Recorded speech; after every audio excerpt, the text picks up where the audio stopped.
Good morning. So as Jess was saying, this was all about less coding and more insights with unmoderated usability testing.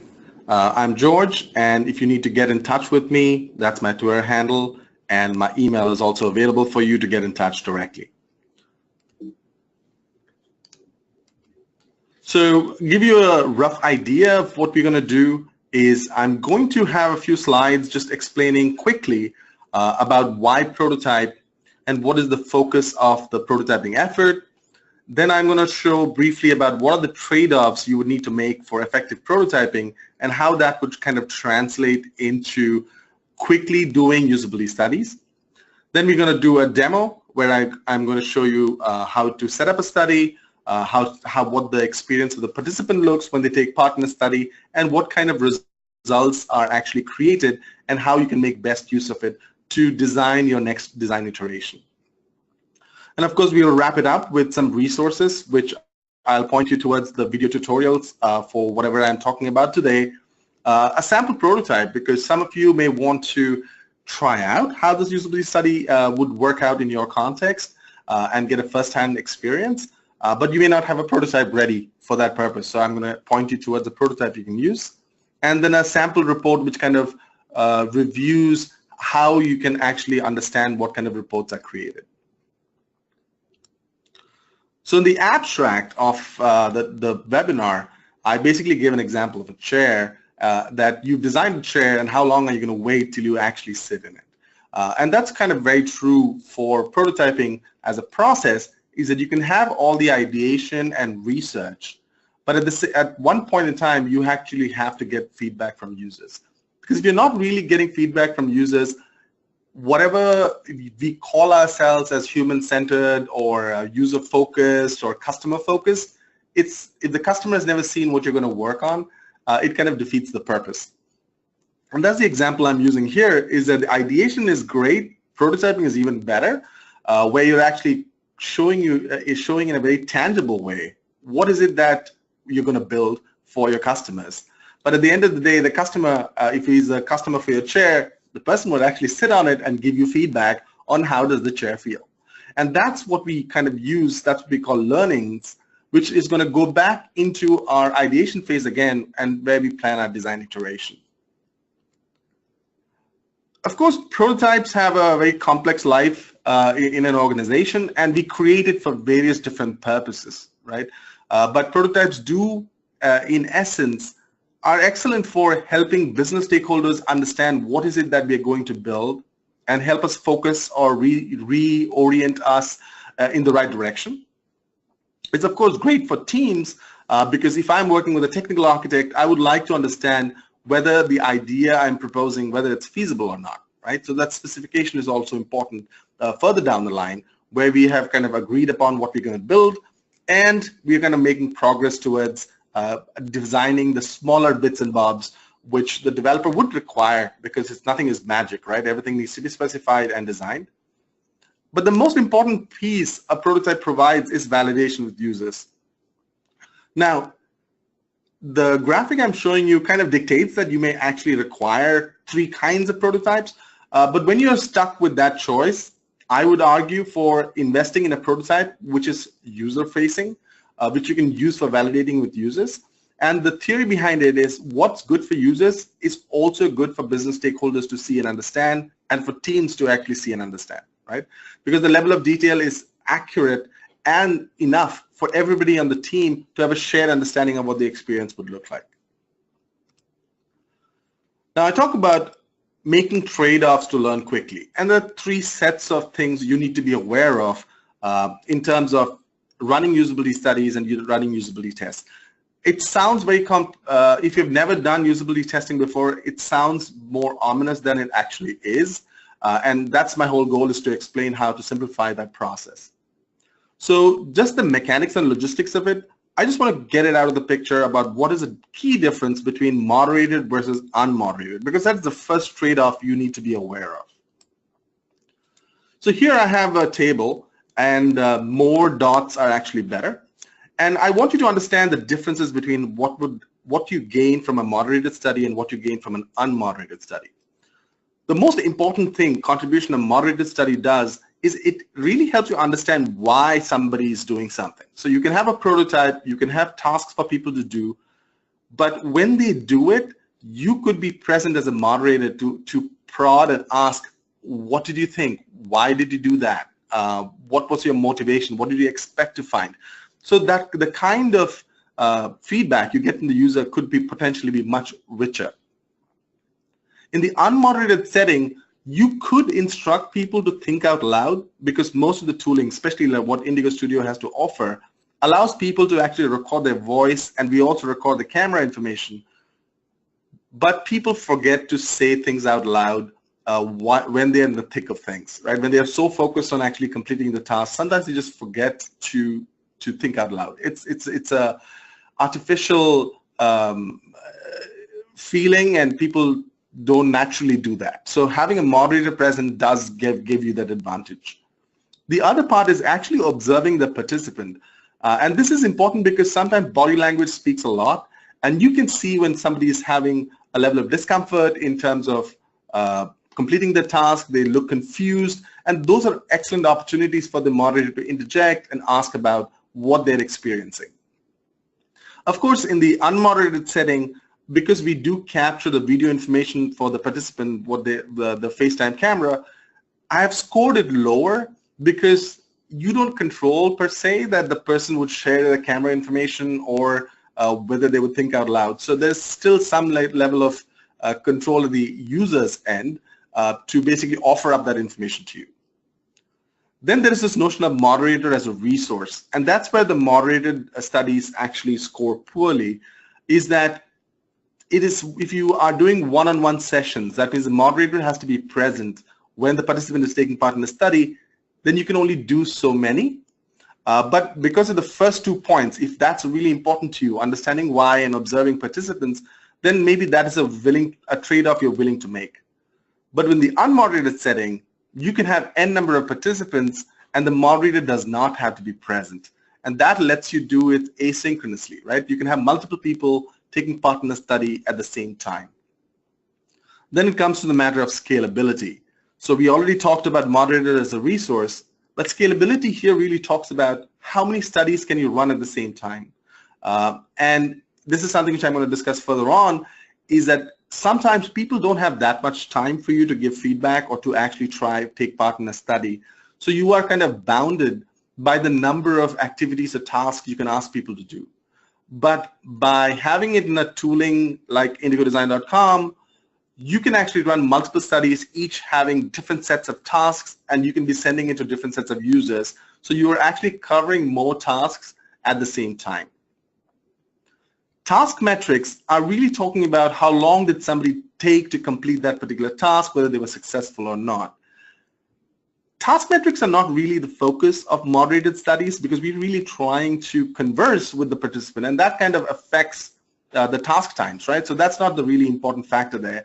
But for unmoderated study, because they're uninterrupted, they are doing it at their own pace, those metrics are more reliable. So you can actually have a sense of what is the average amount of time somebody took to complete this task, and whether participant A took longer than average or participant B took less than average. Then there is time for setup and feedback. That's all about how quickly can you spin up a study and send it out to participants, let them do it, and revert back to you. For a moderated setting, of course, there's a lot of scheduling, logistics, all that involved, so that takes time. For unmoderated, you're sending a link to someone, people are taking it at their own time. The whole study could be done in a matter of half an hour, or it could be done much more quickly than you would need for a moderated setting. And then there is the extracting patterns part, which is basically you're trying to understand what is the pattern of behavior. Do most people do this? Do most people do X or Y? And being able to see an aggregation of how people actually completed their task. It's easier to do in an unmoderated setting because the tool is actually helping you collect that data, so you don't actually have to manually calculate or compute or analyze some of these things. There is still some analysis involved, but it's far lesser than in a moderated setting. Now let's move on to the second trade-off, right? This is a very important trade-off because this is talking about you are actually understanding or trying to learn about the prioritized stories versus everything possible in this app. And this is a big factor, because if you are going to devote your time to create this prototype, which is a clone of the final app all at once, you're never going to be done prototyping. At the same time, you're going to spend so much time just refining and fixing and linking and things along those lines, instead of quickly understanding, okay, these are the stories which are important for this particular application. These are the stories we are kind of considering for our sprint. Let's just make sure that we are on the right path and analyze it as quickly as possible and learn from it before we kind of devote more time to flesh out this entire application.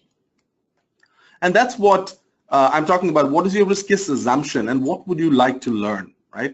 And instead of trying to do this big study or prototype, you could actually create smaller studies, because I talked about scalability earlier, because that's another definition of usability testing at scale, is that you could be running multiple studies at the same time with different groups of audiences, and at the same time having fewer tasks, or 2 or 3 tasks or 4 tasks, and any variation of it, because sometimes the number of tasks is not the criteria for how long something takes.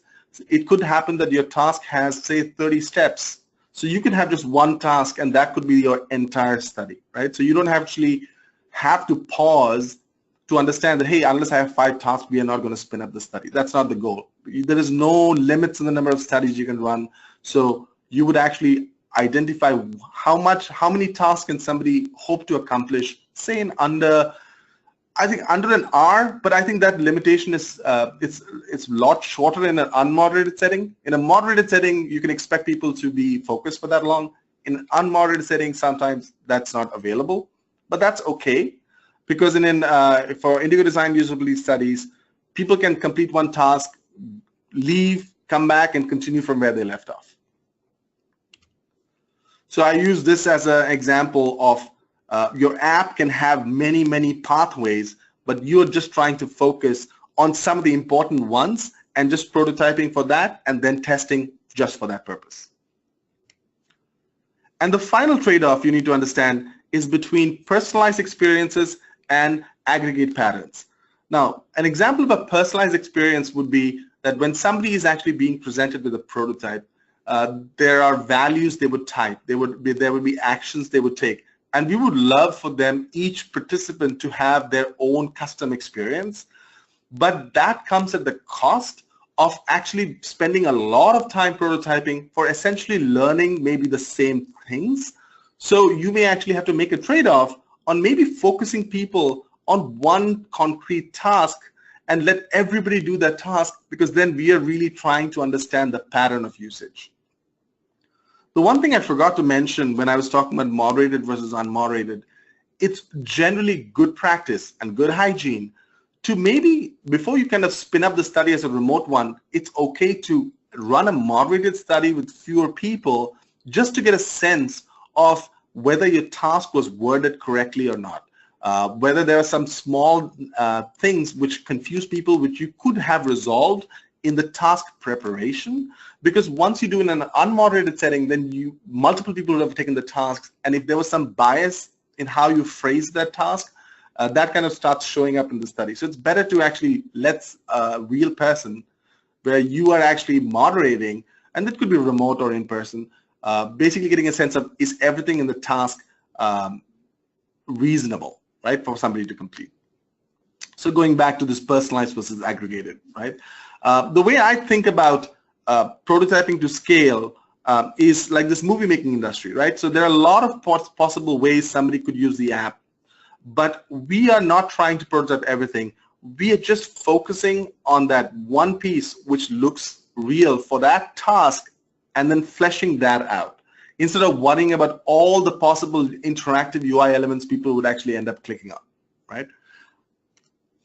So user story is focused. That's a very good way of scoping work, but it's still a little broad for quick prototyping. So here I have a rough example of a user story I have for a personal finance app, which allows you to track budgets and expenses. Now I could have written the user story as a BizDev associate, I want to set limits for business expenses so that I'm aware of how much is safe to spend this month. Now this is actually more verbose than some of the user stories people end up writing. but it at least tells you what is it that the person wants to do, who wants to do it, and what is the end goal, like why would they want to do that particular task. Now, if I want to start prototyping with this, you would see on the left, I have the sample UI created, and you can see there's a budget categories for coffee, for shopping, for travel, for entertainment. Now, if I want to give a truly personalized experience, I could be like asking them, okay, pick any business expense and then set a budget for that stuff and go on with that. But for that, just for this very simple UI, in order for me to understand, do participants understand how to set a budget? I can do a little bit of a trade-off and not worry about shopping, travel, and entertainment. Instead, I could just phrase this as a usability task, and phrasing it as a usability task early on is pretty important because you don't want to have too many leading questions or statements in that task structure.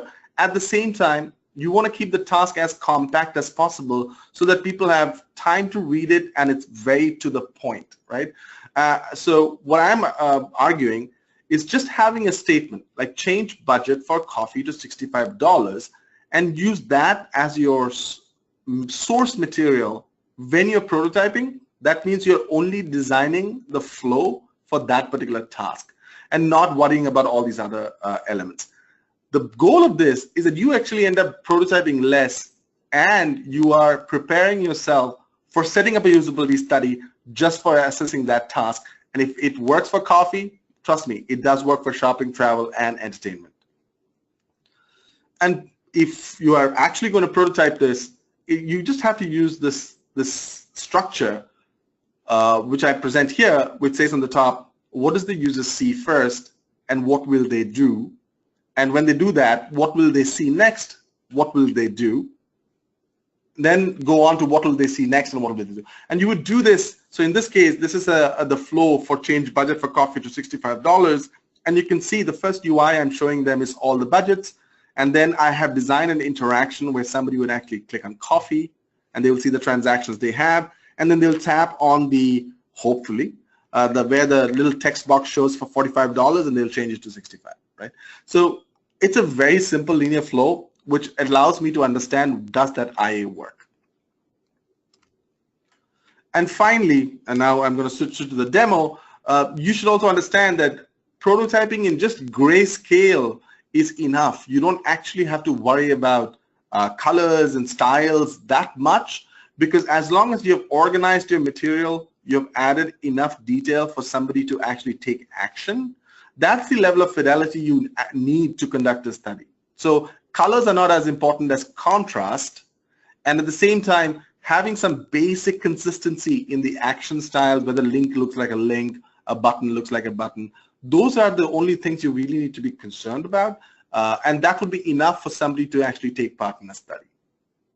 Now let me just switch over to indigodesign.com, where I would show you how I would set up a study for a similar app, right? So here I have indigodesign.com. I'm just firing up my browser.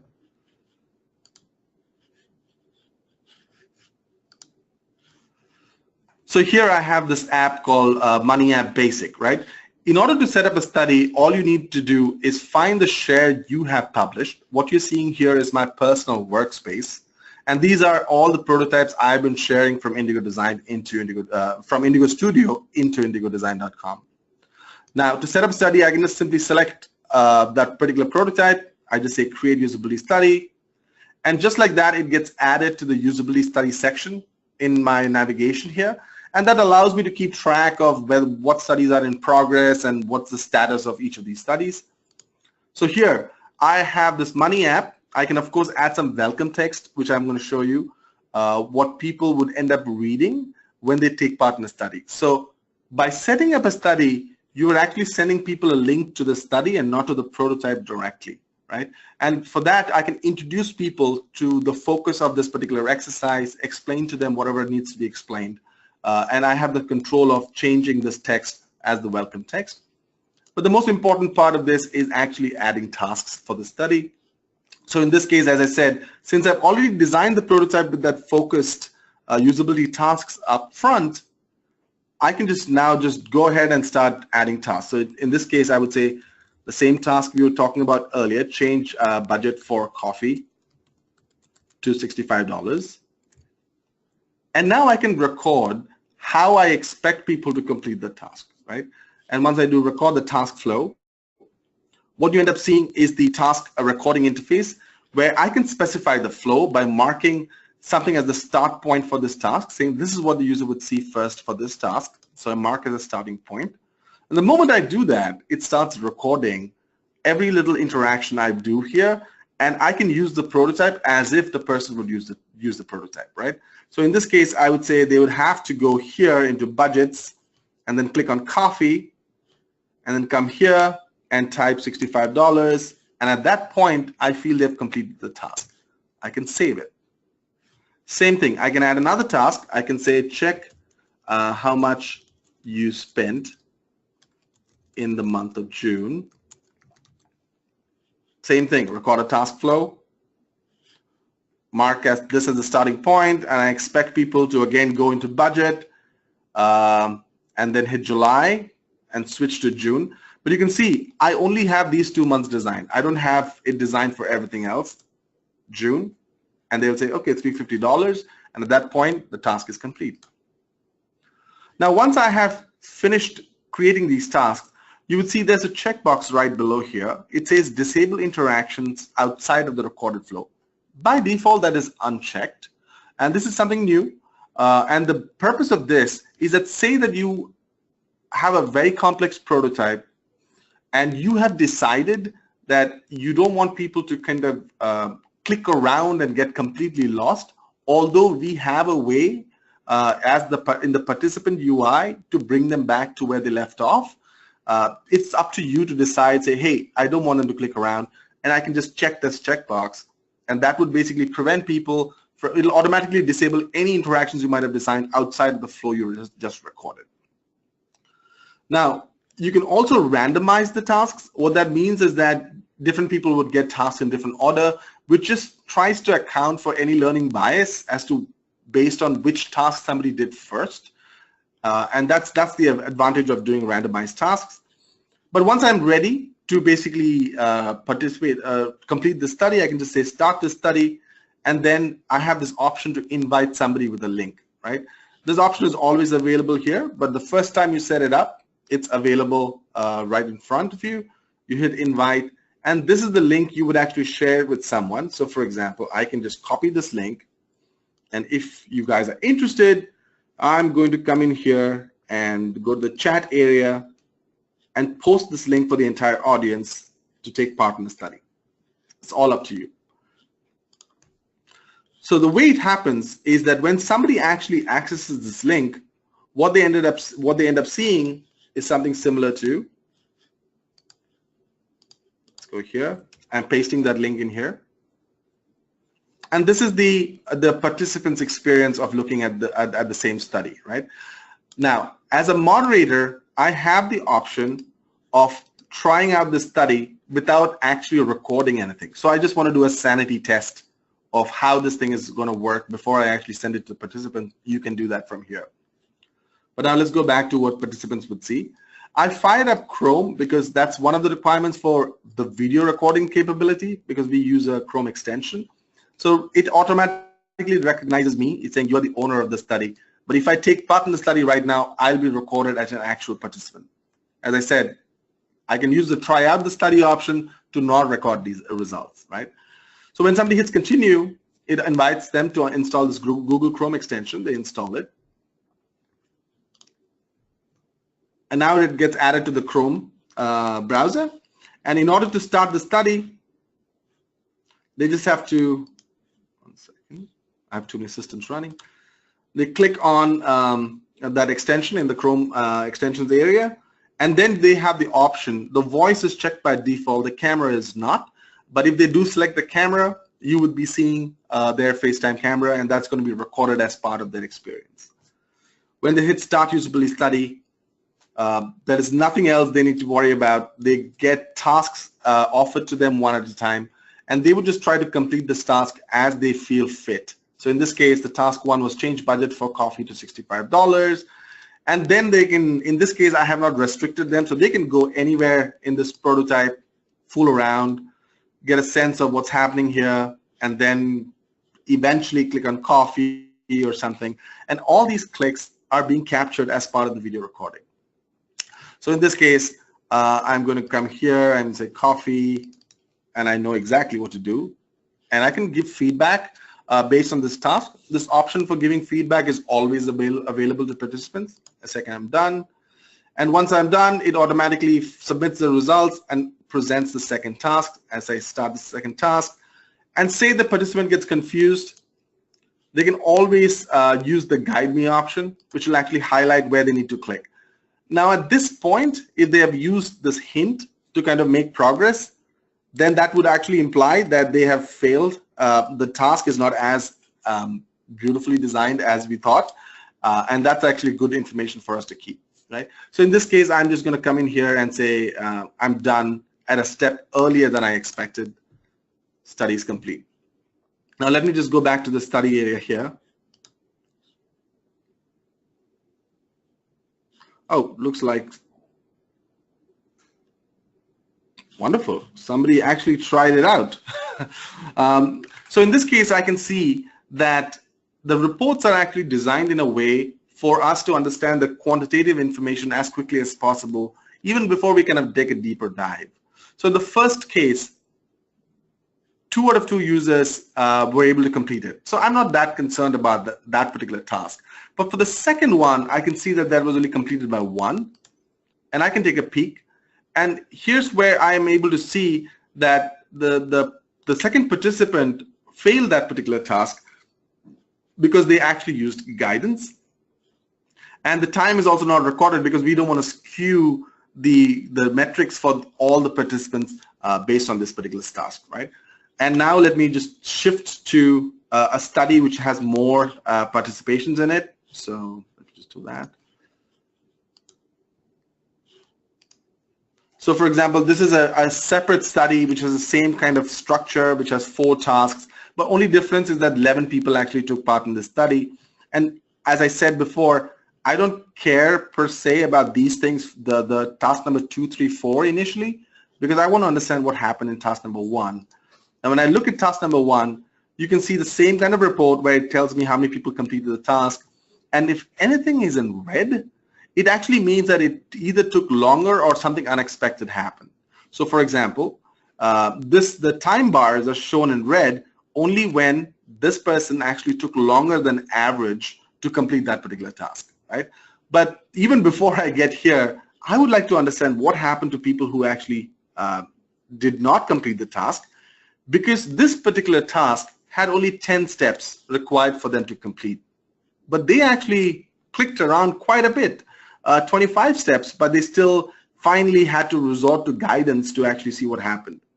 Now, in order to get a deeper understanding of what's happening, that's where the video recording capability kicks in. When I hit play, you'll see it pulls up our video player. And here's the beauty of the video player. On the timeline itself, we are actually showing you the markers for how many people actually did the expected interactions versus the unexpected interactions. So the red actually implies that they actually tapped in places which was not part of the original recorded flow, right? And then I have here at this point the person asked guidance, and then it's mostly blue from that point onwards, right? The benefit of this is that I don't actually have to sit and watch through the entire thing. I can just skip right to that portion and just scrub through it to see where they actually went in this particular prototype and get a sense of why they might have been confused as to do it, right? Now, this particular participant did not offer up their video data, because of which we are not able to see it here. But there's navigation on top, which allows you to switch between the tasks we have and the participants on that particular task. And the reason we kind of also added the task success information in here is that you don't actually have to keep going back to the original report view to actually understand which one you need to watch next. But I can always use the arrow keys to just switch between the participant. And this, in this case, this is me actually. I was actually doing a study and I had the camera turned on, and that's why you see all blue dots in here. And you're able to see the camera information. You can always hide that camera if you don't want. And I can switch between tasks by going up and down as normal, right? Now, in addition to looking at the videos, I also have the option to actually add notes based on what I have observed. And the benefit of having notes as a capability is that, say the study you published was in a personal workspace. In that case, only you have access to it. But if the study was actually created in a group workspace, that could mean that anybody in that group workspace would now have the ability to go in and help you out with analyzing some of the videos. So you can say, hey, James, I'm going to do videos 1 to 10, and why don't you take care of the last 2 videos, and then add any comments or observations you have right on the video itself. That way, when I get to the video, I could just basically come in here. So in this one, there's no comments in here. Or I can just see where the comments are. And once I find the comment, I can just, this is for task 1, P1, I can just go directly to that task. St. James, the market. And then I'm able to kind of see where the notes are right in the timeline itself, right? And that kind of gives us an ability to quickly record our observations as to what's happening. Now, this is the analysis part of looking at the videos and actually processing this information. We also have the ability to parse out how people completed the task. Say that in this case, 9 people completed this task, and maybe you have prototyped it such that there is more than one way to complete that particular task. And that's what this flow report is trying to do. It's trying to tell me quickly how many people actually used the recorded task flow versus the number of people who actually did it their own way, right? So I can actually see what the 7 unique flows were, and even if they have not offered up their video data, I can still have the click map data where I can actually see exactly how people walk through this thing without video data available, right? For this particular task, you can see only 2 people use the recorded flow, but if I go and look at the second one, you see everybody use the recorded flow. And that actually gives us a lot of confidence in saying that whether this task flow is good enough to actually go forward in adding more detail and specifying even more, right, for the developers. So that's the task report, or analyzing task report area, right? I'm going to look at the questions quickly after this, but this is the quick reporting aspect of it. The most important part you need to remember is the reason I actually presented the slides earlier on is that using those approaches of actually transforming user stories into specific user tasks is the best way to make sure that you're not prototyping forever, and at the same time you're ready to run a study the moment you're finished prototyping, right? And that is the whole idea of these quick insights and quick prototyping without actually having spent too much time doing both. Now let's talk about the resources you have. So whatever I've shown you right now in terms of setting up a usability study, to participate in a usability study and analyzing results, you can have access to those videos, video tutorials right from the Indigo website. If you go to the Indigo website and you look at Instant Usability Study at Scale, these are set up in a way which are linear. So the first one is about setting up usability studies. Second one is to participate, and you can actually watch the video tutorial for each of these activities right here, right? Watch video. Now, if you still want to understand the explanation I was giving you as to how to understand this usability report, you can always download a sample report. And the sample report tried to explain what I was explaining right now is what do these variables mean? Like what does accomplished by means? What is time? What to look for in this particular report? Similarly, what to look for in the detailed report, and it's trying to give you what the legend looks like and to understand what happened. And then this is the click map report, how you can interpret that one. And then this is explaining the video UI to you in terms of how you want to analyze these results. Now, as I said, some of you may not have prototypes ready for you to kind of try out this video recording capability. For that purpose, if you go to indigodesign.com So that's what I'm going to do here.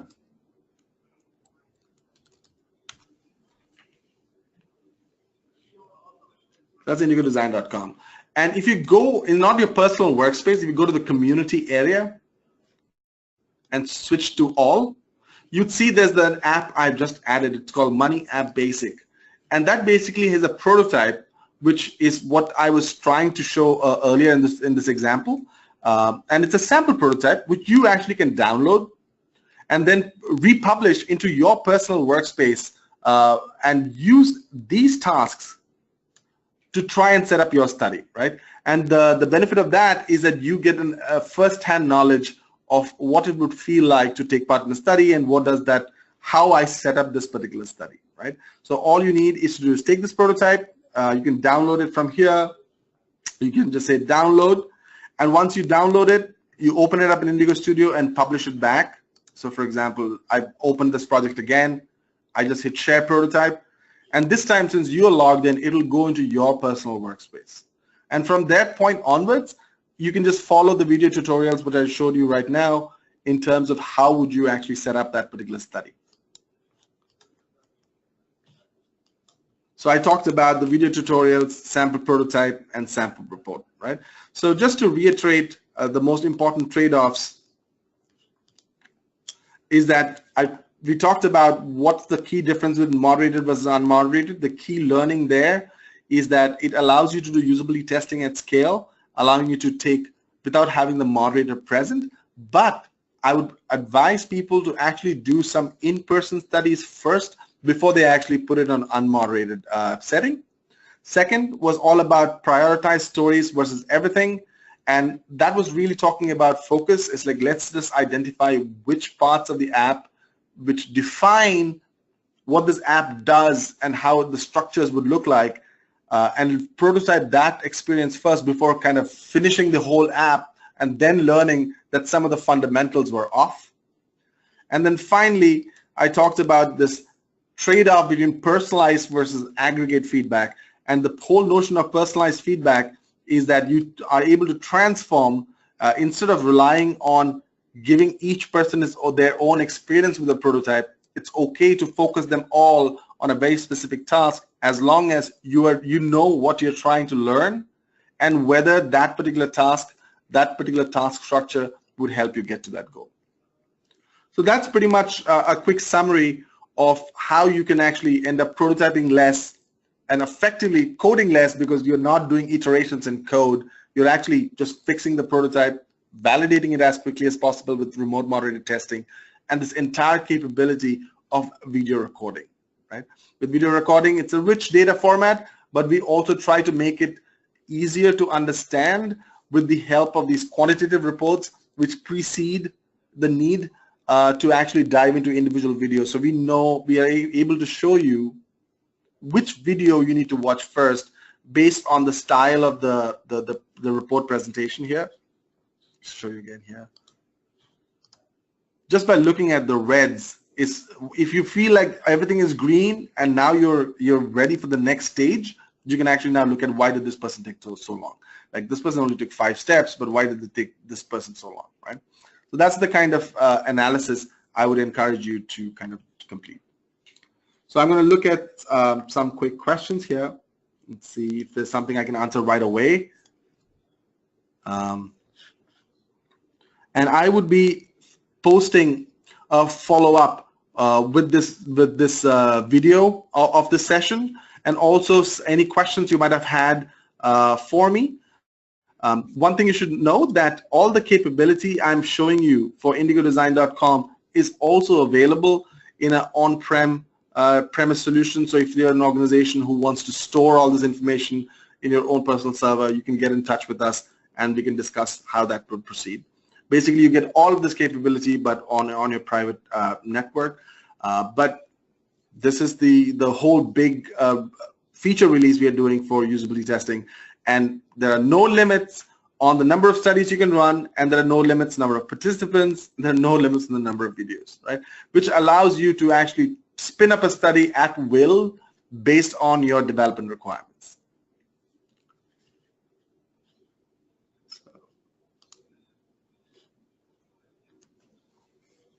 So that pretty much ends what I had for you to present. If you still needed to get in touch with me, I'm going to pull up my slide again, and you can get in touch with me by email.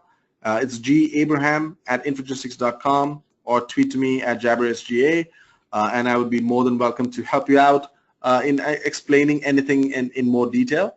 It'll be really helpful if you feel like there is some additional knowledge which I can share, or practices which I could share with you, which would help you tackle whatever complex domain you are involved in, and to see how you can actually create usability studies with that.